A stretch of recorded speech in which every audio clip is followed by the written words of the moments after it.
ប្រធានបទដែលនិយាយអំពីតើបងត្រូវជៀសវាងសកម្មភាពអ្វីខ្លះក្នុងទីវត្តអារាមមុននឹងខ្ញុំរៀបរាប់ពីសកម្មភាពដែលគួរជៀសវាងក្នុងទីវត្តអារាមខ្ញុំសូមលើកពន្យល់ពាក្យទីវត្តអារាមទីវត្តអារាមមានន័យថា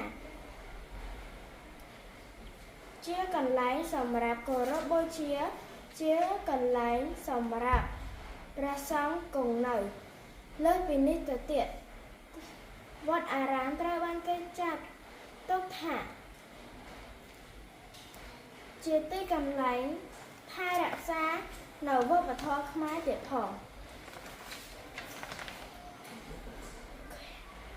ដូច្នេះសកម្មភាពដែលគួរជៀសវាងក្នុងទីវត្តអារាម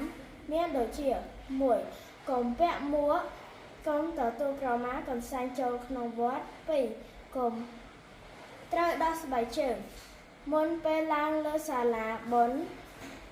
លើកុដិលើព្រះវិហារ 3. កុំផុសគ្រឿងស្រវឹងក្នុង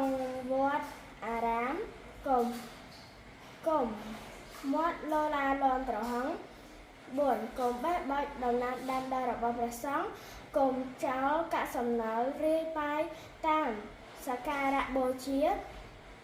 5. កុំពោលពាក្យគ្មានសីលធម៌ក្នុងវត្តអារាម 6. កុំពាក់គ្រឿងអលង្ការកុំលាប